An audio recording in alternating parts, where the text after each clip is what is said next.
So welcome to the people online. It's a great pleasure for me to introduce today's speaker, Mojgan Aghakhanloo. Mojgan is a Vita Origins postdoctoral fellow at the University of Virginia. And Vita stands for Virginia Institute for Theoretical Astronomy. Mojgan did her graduate work at Florida State University with research constraining the evolution of massive stars.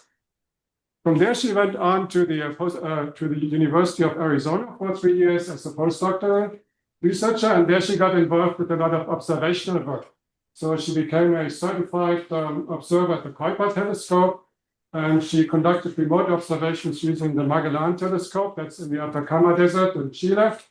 And she also used data from MMT, which is on Mount Hopkins in Arizona, and the Buck telescope on Kids Peak in Arizona. And now she's a Vita Origins Fellow at the University of Virginia, which is a fellowship that actually gives her some freedom to conduct independent projects. And so her work there focuses on multiwavelength studies of massive stars in their environments and time domain analysis of eruptive massive stars.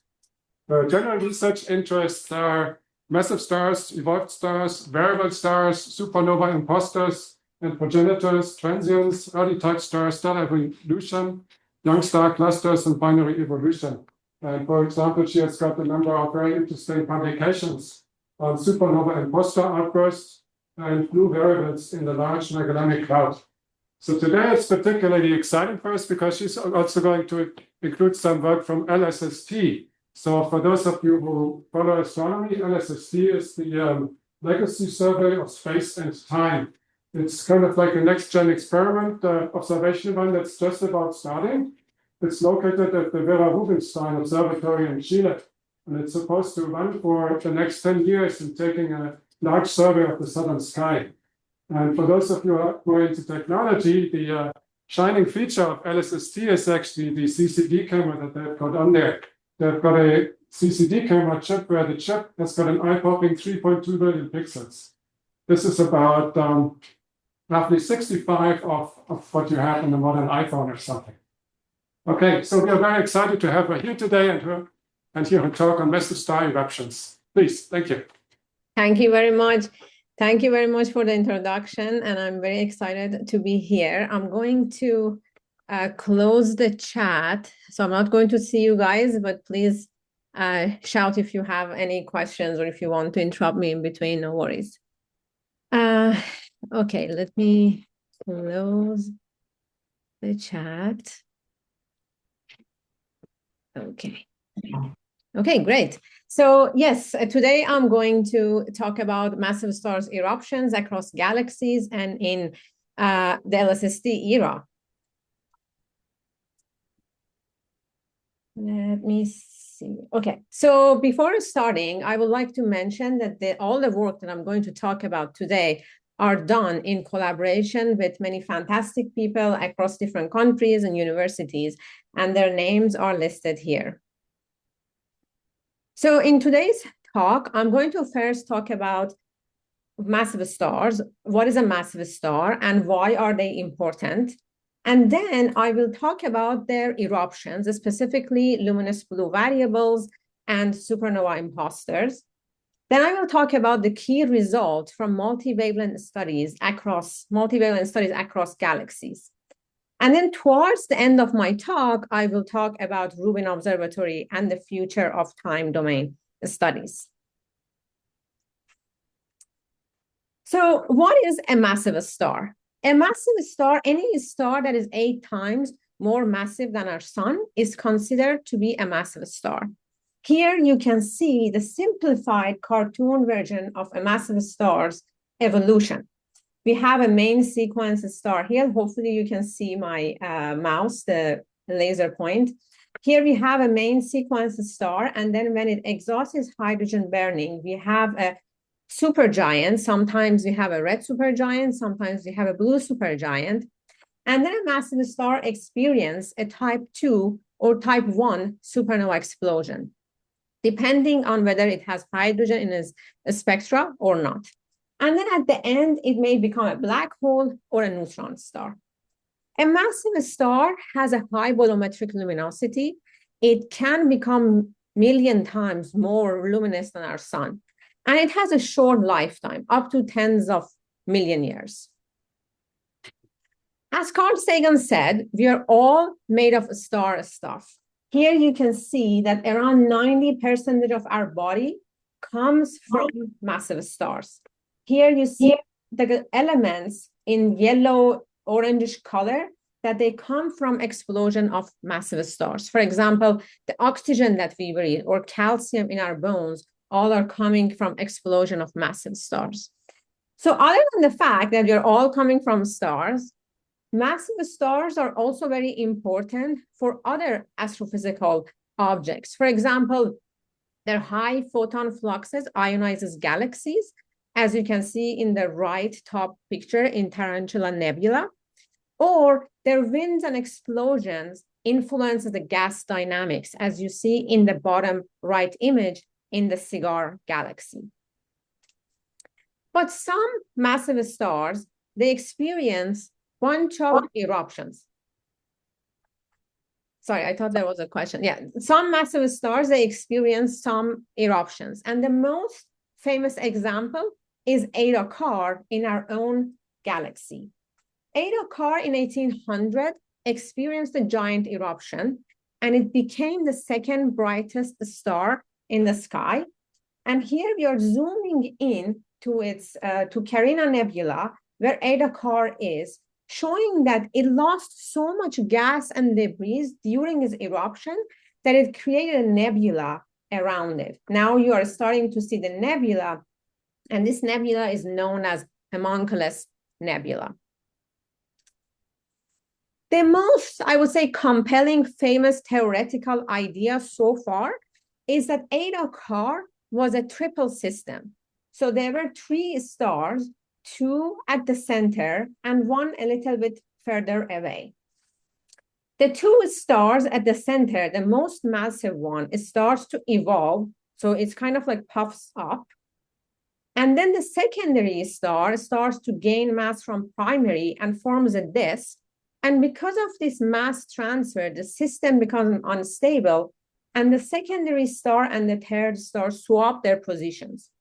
So now the new secondary star starts to interact with the primary star and merges with the primary star. And this is proposed that this is what it caused. This merger is caused the giant eruption of Eta Carinae. Here you see the light curve of Eta Carinae. We have magnitude in the x-axis and, in the y-axis, and the x-axis is time. And you see that it brightened by more than 2 magnitudes. This is the giant eruption that you see here. This is the main peak that you see, but there are other 2 peaks before the main peak too. And I will talk about these 2 peaks later during the talk. As I mentioned, Eta Carinae experienced a major mass loss event. It lost up to 1 solar mass per year, and it experienced an increase in its bolometric luminosity. The primary star of Eta Carinae is a luminous blue variable, or LBV. LBV is an evolved star that is unstable and variable. Here we have an HR diagram. In the x-axis, we have temperature. The hotter stars are towards left. In the y-axis, we have luminosity. More luminous stars are higher in the plot. We have the main sequence star, the black curve that you see, and then this 1 solar mass is our sun. And you see that LBVs are on the upper side of the HR diagram. So if we zoom into this part of the HR diagram, now we are seeing the upper side of the HR diagram. So we have the main sequence for stars 30 solar mass or higher. We have the red supergiant phase towards the right bottom, and the LBV phase you see on the upper side. You see Eta Carinae that is here, but some other LBVs, they also experience different type of variabilities known as Astor variability, named after the star Astor here. But for example, P Cygni or AG Carinae also they experience Astor variability. In this type of variability, the stars, they lie in this diagonal shaped region. This is where they are at their quiescent state. This is where they have a lower radius, they're hot stars. But during their eruptions, they move to the right side of the HR diagram. This is their eruption state, where they have a fuller radius, and they have a constant bolometric luminosity opposite of Eta Car. So this is where they puff up. And based on single star scenarios, these LBVs, they become Wolf-Rayet stars. What is a Wolf-Rayet star? A Wolf-Rayet star is a very massive star that lost its hydrogen envelope through the LBV phase, and now there is an exposed helium core star. One important thing that I always like to mention is that the LBV is an observational phenomenon, is not a theoretical idea. And when we are talking about LBVs, you're talking about different types of variabilities. One is a giant eruption like Eta Car. Another is S-star variability that I just talked about it. On the right side, also, you see 3 S-star variables, AG Car, and the left side, you see 2 of them here on the bottom that they're next to each other. And the list goes on. For example, supernova imposters, LBV candidates. Supernova imposters are specifically the extragalactic analogous of Eta Car, and I will talk about them in much more details. So why is it important to study LBVs? Because this is how a massive star loses its hydrogen envelope and it forms a Wolf-Rayet star. On the right side, you see a HST image of a Wolf-Rayet star, and you see how much gas and dust it ejected. So if we study LBVs, we will understand the evolution of massive stars better, and we can understand how Wolf-Rayet stars are formed.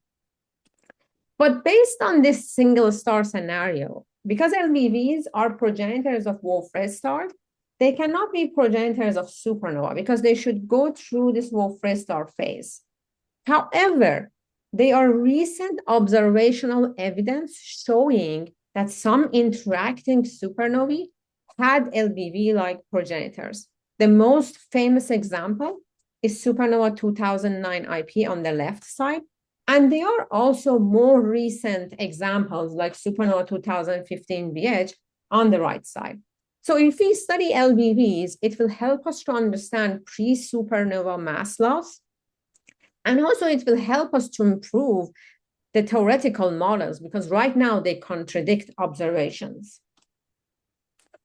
So I talked about LBVs, the eruptive massive stars in our own galaxy around parsecs away. I will talk about them a little bit more, but then I will talk about these eruptive massive stars in the nearby dwarf galaxies in Magellanic Clouds, which are around 50 kiloparsecs away. Then I will talk about the extragalactic ones, supernova imposters, which are around megaparsecs away from us. And then very briefly, I will talk about the recent JWST discovery of LBV, the Eta Carinae object in high redshift galaxy around gigaparsecs away from us. So wherever we go, we cannot get rid of these eruptive massive stars, and eventually we will be able to study them and link their variabilities to their galaxy properties. So as I said at the beginning of my talk, massive stars, they have short lifetime, and the LBV phase is a short phase in the massive star's lifetime. So LBVs, they have a very short lifetime. So they should be close to their birth clusters, their young open clusters. However, they are not. On the left side, you see one galactic LBV. The LBV is at the center, and these different symbols with different colors, they're nearby O stars. And you see that there's no concentration of OB stars, like a OB young cluster at the center. And the closest O star is like 100 parsecs away. Similarly, you see an example of LBV in Large Magellanic Cloud, R81, that also you see that is very far from nearby O stars. So we developed a Monte Carlo model to model the dissolution of young clusters to see that if an LBV is a single star inside a cluster and it has a similar velocity as the rest of its neighbors in the cluster, How long will it take that it reaches to the observed separations? So here in x-axis, we have age. In the y-axis, we have separation to the nearest O star.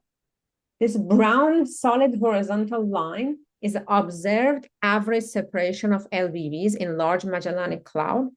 And this orange curve shows the single star model. So if a star is a single star in a cluster and has a similar velocity as other O stars, it should follow this path. So if we compare the theoretical model with the observation, we see that LBVs, LMC LBVs, on average, they reach to observed separations around 9 million years. But on average, they're 50 solar mass stars. So they die around 5 million years. And if they are single stars, they don't have time to reach the observed separations. Unless if they're a product of binary evolution. So either they merge with their companion, like you see in the cartoon version on the top. So they look like very massive stars, but internally they're low mass stars. And that is why they can live longer. And that is how they reach the observed separations, the larger separations. Or as you see in the bottom figure, they gain mass from their companion, but their companion exploded as a supernova. And the primary star, the LBV, received a kick. And if this kick is big enough, then the LBV has a high velocity. And because of the high velocity, that is why it's far from O stars. And depending on how big this kick is, we call them walkaway or runaway stars. So now the question is that are there any LMC LBVs that they are runaways? So we went and we observed these LMC LBVs and we got the radial velocities from their spectra. Here you see the histogram of the radial velocities compared to the local environment. In blue, we have LBVs, and in red, we have red supergiants. And we found that at least 33% of LMC LBVs are runaway stars. You see that there's even one that is like moving with a velocity more than 100 kilometers per second. And this is a lower limit because, of course, some stars, maybe they have low radial velocities, but high proper motions. So now the question is, what about the rest of them? Here you see the LMC LBVs in blue squirrels. In the background, we have H1 gas showing LMC, Large Magellanic Cloud. In red, we have red supergiants. And most of the LBVs, they're around 30 Doradus. So now the question is that, are the rest of the LMC LBVs single stars, or are they mass gainers and mergers? And to answer this question, the best way is to go and study their environment. For example, here you see one example. This is a supernova imposter. I will talk about this target in more details, but this is just an example to show you that how it looks like when we have a merger or mass gainer. In this case, you see that we have a very bright star at the center. This is a Hubble telescope. This is an image from Hubble Space Telescope. This bright star is around 30 solar mass stars or even more massive. But when you look around it, you don't see any other star that is this luminous, this massive. There are some red supergiants that they're around 10 solar mass stars. So because this is the only star that it looks very luminous and massive, there's nothing else around it. This shows that most probably is a mass gainer or merger.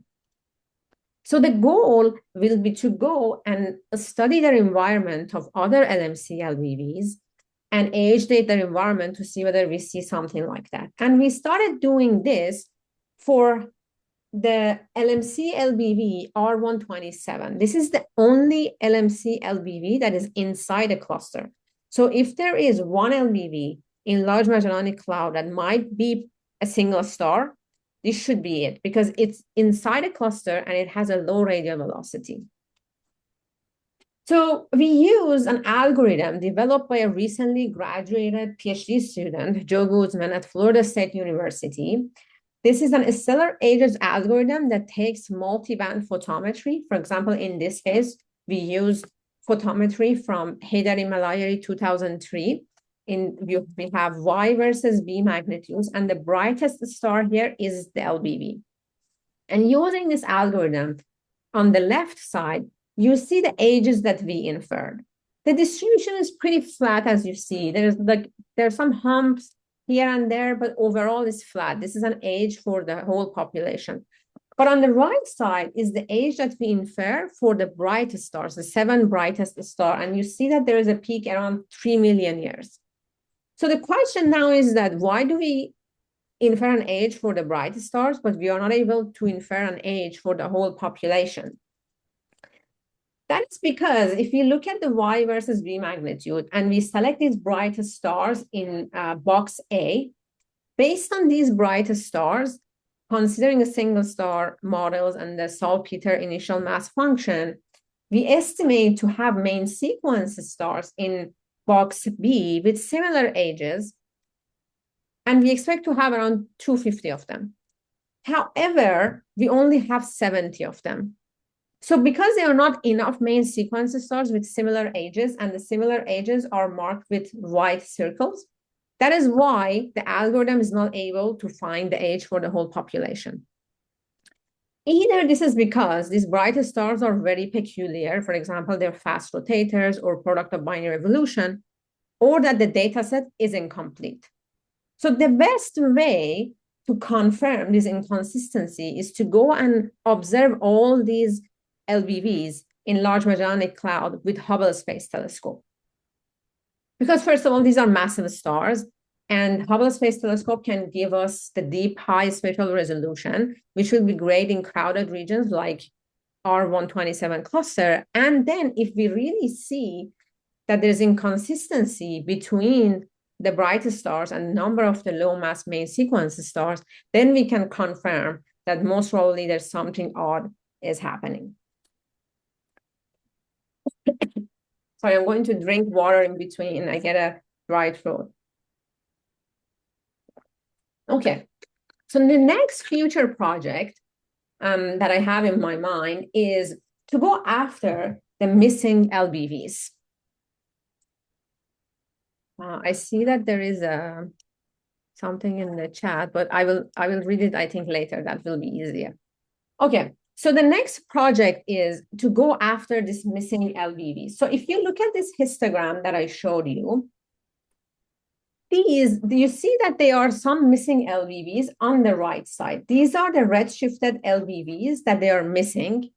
And this might be because of extinction. If we have some LBVs that they look red because of extinction, that might be the reason that they are not identified as massive stars. They're more identified as low mass stars.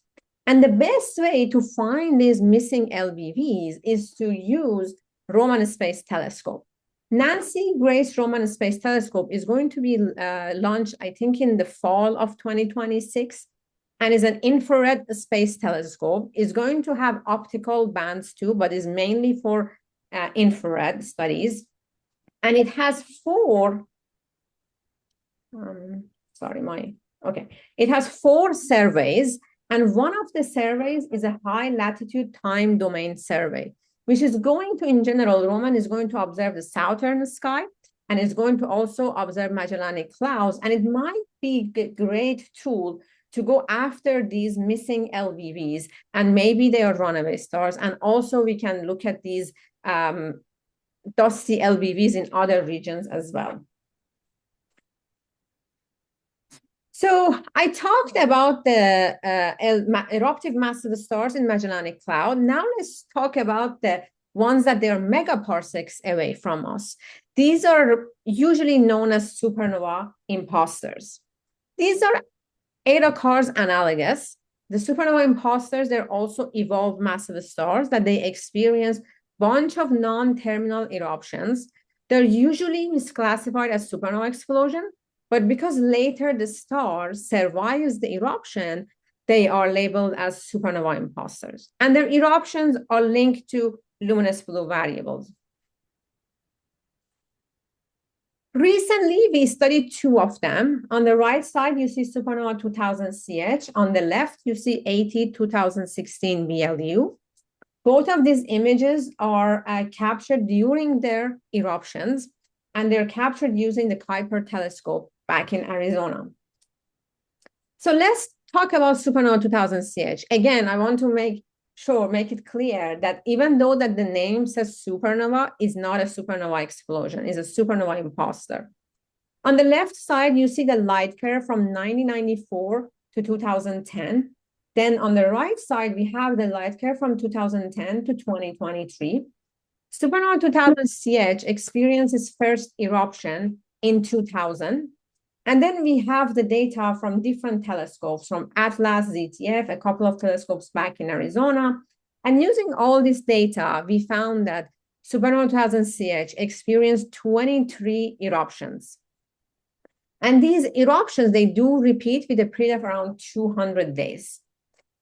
But these gray bands that you see, they are the times that it's hard to observe the target because of its vicinity to sun. So most likely, some of the eruptions happened during this time. So most probably, it even experienced more eruptions. And we were lucky that we were invited to give a press conference in WAS back in New Orleans about this specific target. 16 BLU, similarly, experienced around 21 eruptions. Here you see is light curve from 2012 to 2023. This one, we also have data from Gaia Space Telescope. This is the first supernova imposter discovered by Gaia. And using all this fantastic data that you see here, we found that these 21 eruptions are also periodic, and they do repeat with a period of around 113 days.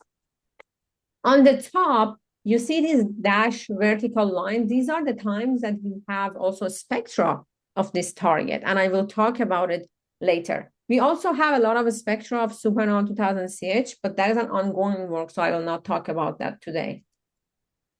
So based on the period of 113 days, we propose that when the next eruption of 2016 should be, an independent group leading by D.E, they went and they observed the target and they confirmed that it did experience its next eruption very close to the time that we proposed it should. Then we started an AAVSO observing campaign for both of them, for 16 BLU and 2000 CH. Here you just see for 16 BLU as an example. Around 13 amateur astronomers, they monitor 16 BLU around the time that we were expecting to observe its next eruption, and they confirmed that it did experience its 21st eruption back in February 2024. And on the right side, you see two of the images that amateur astronomers, they captured, and you see that the target is around here and it's very bright, clearly is during its eruption. So I chose one of the eruptions to just show you how they look like. On the left, you see 16 BLU's, one of its eruptions. On the right, you see one of 2000 CH eruption.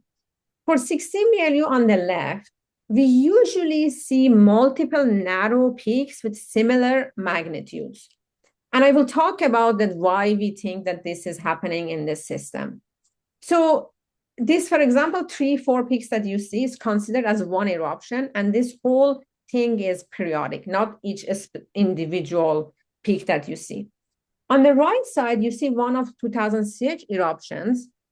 In this one, we usually have a main peak and then a secondary peak that is a little bit fainter, and we usually see this absorption feature that you see, which is most likely due to dust formation. But because in general, their eruptions are periodic, we propose that most probably these are eccentric binary system, where the primary star is a variable star, like a luminous blue variable, and these eruptions are caused by interaction between two stars. In part A of this figure, you see where the primary star is at its quiescent, so it has a lower radius, lower mass loss. So when two stars are close to each other, the interactions are weak or even absent. In part B is where the primary star is experiencing is LBV variability, for example, S-star variability. So it has a larger radius, larger mass loss. So when two stars are close to each other during periastron, they interact more strongly. So it's better to say that these eruptions are quasi-periodic because sometimes they may not happen, or they may be weak if it's the case A, when the primary star is not experiencing any intrinsic variability. But what is the exact type of periastron encounters? That really depends on the nature of the companion. For example, if the companion is another massive star, it can be wind-wind collisions, or if it's a compact object, it can be accretion onto a compact object. And other things can also happen too. These are just two examples. The best way to understand the nature of the companion and what is the underlying mechanism causing these eruptions is to go and observe these targets with X-ray telescopes. We were able to get some time during this cycle of Chandra. Chandra is an X-ray space telescope, and this has been done in collaboration with Nathan Smith back in the University of Arizona and Nuria and Shazreen in University of Virginia. So we are going to observe 16 BLU during this cycle of Chandra, and we are going to, with optical telescopes, we are going to monitor 16 BLU. When it's close to its eruption, we are going to trigger Chandra. And if we get high X-ray luminosities, that will confirm that the companion is a compact object, and these eruptions are caused by accretion onto a compact object. As I mentioned, we also have a lot of spectra of 16 BLU. We have around 60 spectra of 16 BLU in the past 12 years from different telescopes, Keck, MMT, Bok, Lick. Here I chose to show you the MMT Bino spectra because of its high resolution. So you see 16 BLU's spectra from 2021 to 2023. The ones that they're highlighted in yellow are captured during an optical peak, and the ones that they're highlighted in gray are captured during the quiescent. So overall, you see that we see the Barmel lines, we see this helium-1 line. So overall, the spectrum looks very similar over time, which is opposite of what we expect for S-star variables, as I talked at the beginning of my talk. For S-star variables, you usually see that they go from hot to cool, cool to hot. So you see some lines like iron 2 lines coming and going. But in this one, we don't see that transaction. And we also see these helium-1 lines that indicates that it's always hot. So it stays hot even during this eruption with a minimal variation from quiescent to eruption. So here on the top 4, you see spectra of 16 BLU from different telescopes. And then on the bottom 2, you see the spectra of 2000 CH. And this gray one is a precursor of supernova 2009 IP. As I said at the beginning of my talk, supernova 2009 IP is the first interacting supernova that had a LBV like progenitors, opposite of what theoretical models predict. So if we compare the spectra to 2000 CH and 16 BLU, we see similar lines, Barmel lines, helium-1 lines, approximately similar, for example, full with half maximum. So they're very similar. If we also compare the light curves, we see a lot of similarities. For Eta Car, as I mentioned at the beginning of my talk, there are 2 eruptions before the giant eruption. These 2 eruptions are also proposed to be periastron encounters, as exact similar scenario that I talked for 2000 CH and 16 BLU. Also, they look very similar to the pre-supernova eruptions of supernova 2009 IP before its supernova explosion. So all these similarities from the light curve and spectra suggest that both 16 BLU and 2000 CH may also experience a giant eruption like Eta Car, or they may experience a supernova explosion like supernova 2009 IP.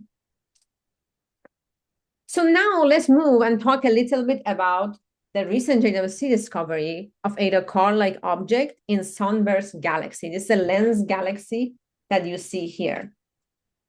So this lens galaxy that you see it here was observed using JWST data. This is a work done by Ko et al. Hopefully I'm pronouncing it right. I pronounced their name right. But they observed it with JWST, and they proposed that there is a target called Godzilla, which shows similar lines, for example, oxygen 1, iron 2, that they're very similar to Eta Car. They also found that is very dusty, again, very similar to Eta Car, while its galaxy is not dusty. So they propose that most likely this is the Eta Car-like object, and if it is, then it's the farthest known LBV so far.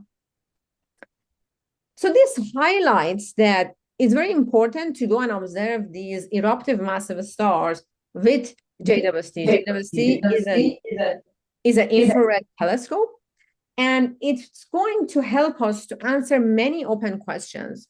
For example, how much dust these stars form, especially if they have wind-wind collisions. And if they do form dust, do they play a role in dust formation in the early universe, which is one of the big open questions. But do we see any indirect signatures of dust formation in these systems? And the answer is yes. For 16 BLU, 2 of eruptions are observed in infrared. On the right side, you see the zoomed in version of its light curve around 2014 to 16. And these red and blue circles are Spitzer data. Spitzer is also an infrared telescope. So 16 BLU experienced one eruption in 2014 and another one in 2016. These are the infrared eruptions. So if we compare these colors that you see, the Spitzer colors on the y-axis that you see, compare it to what we expect from the mass and the luminosity of this star, we see that the Spitzer colors are very red and they also vary a lot. So it suggests that there should be dust formed around 16 BLU. But also we see some signatures in the spectra. Of course, I talked that the spectra looks very same over time, but if we really zoom in, we see very interesting features. For example, on the left side, we see H-alpha lines from high resolution spectra.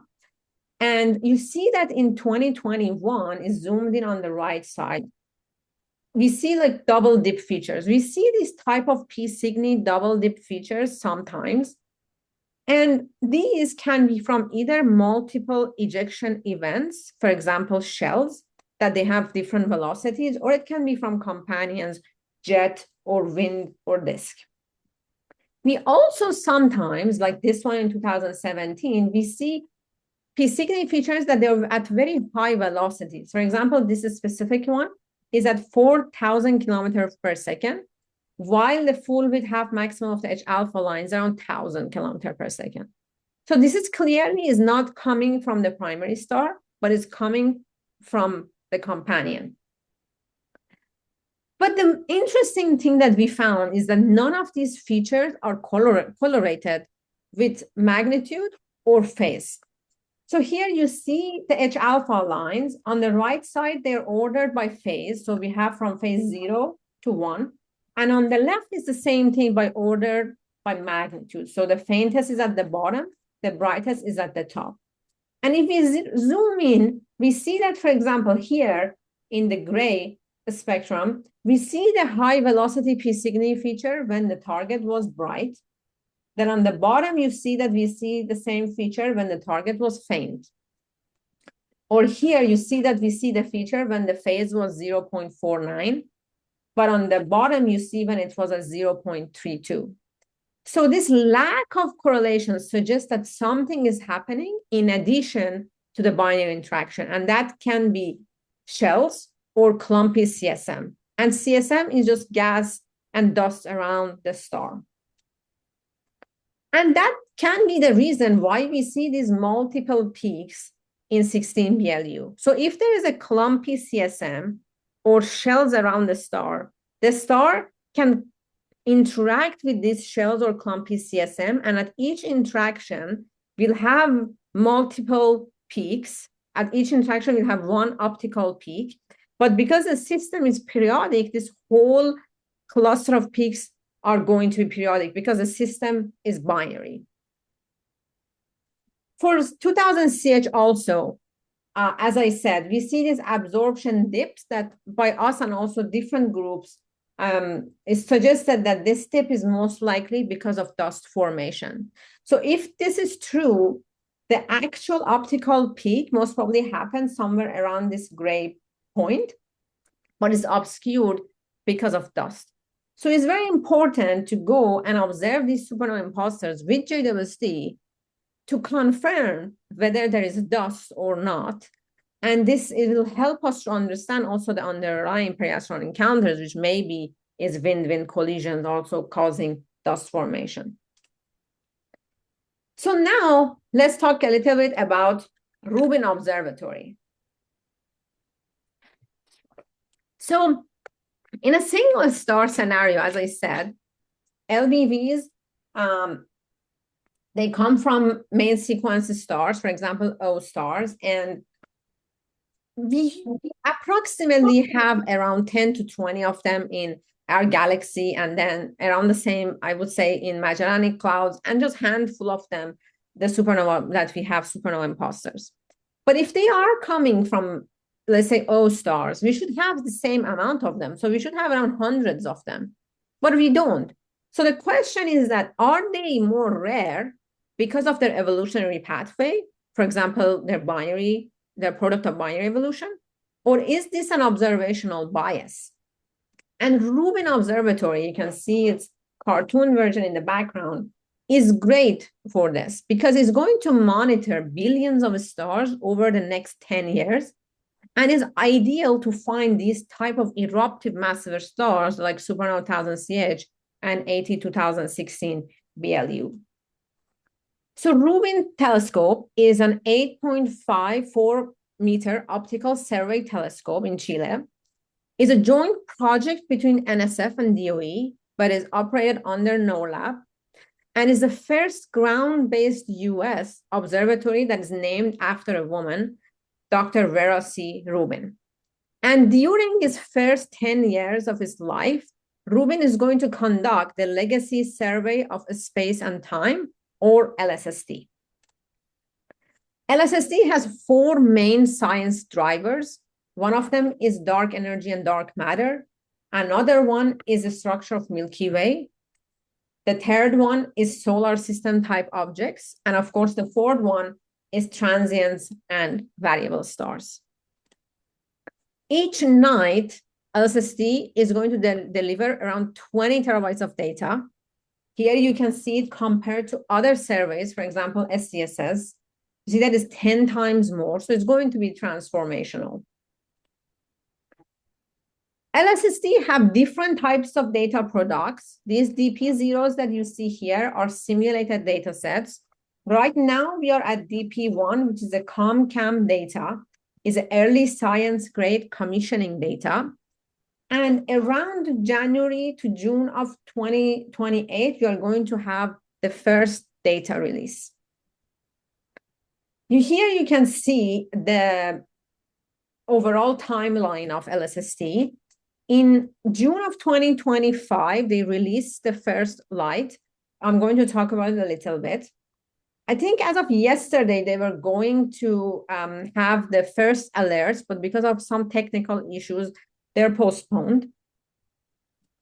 So here you see the first image. Of course, this is not the whole first image because the first image is very big. This is just 20% of them. We cannot fit the whole image in our monitor. So this is just the very, very tiny fraction of the first image.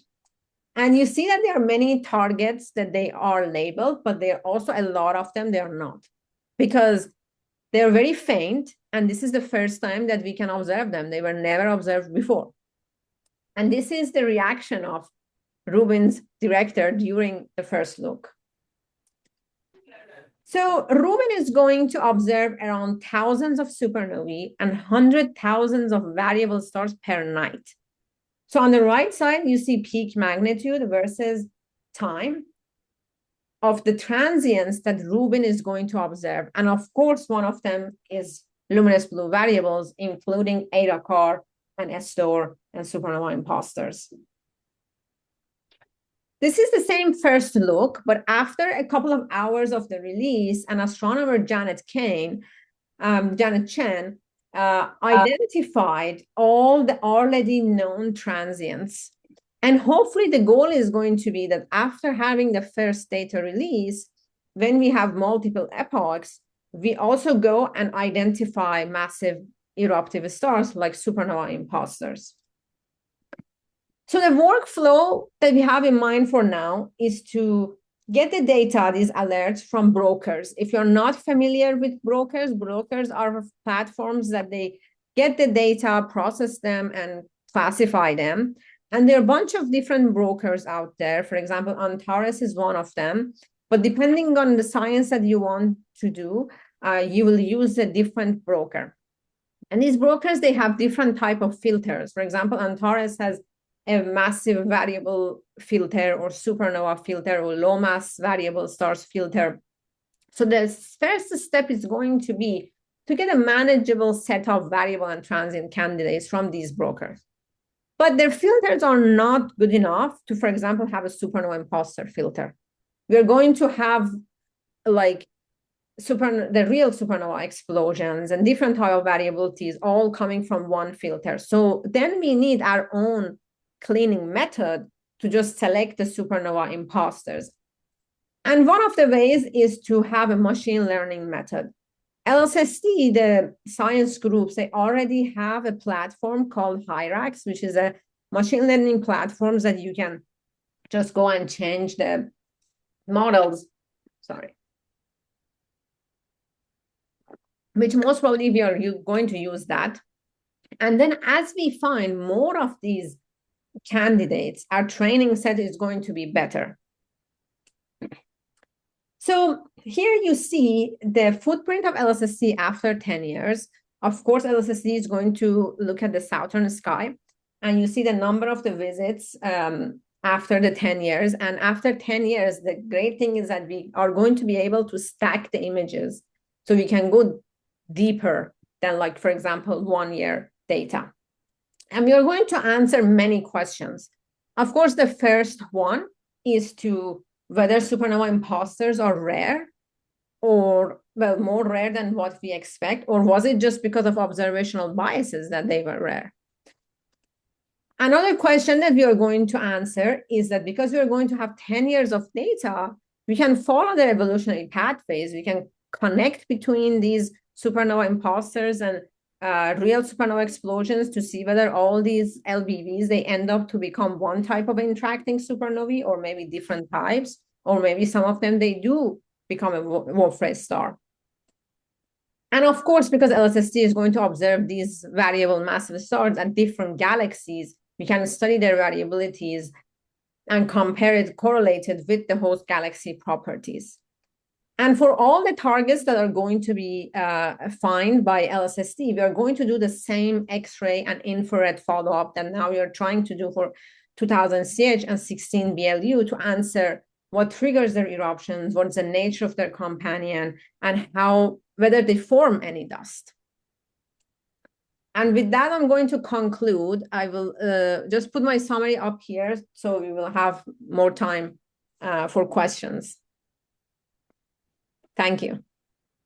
All right.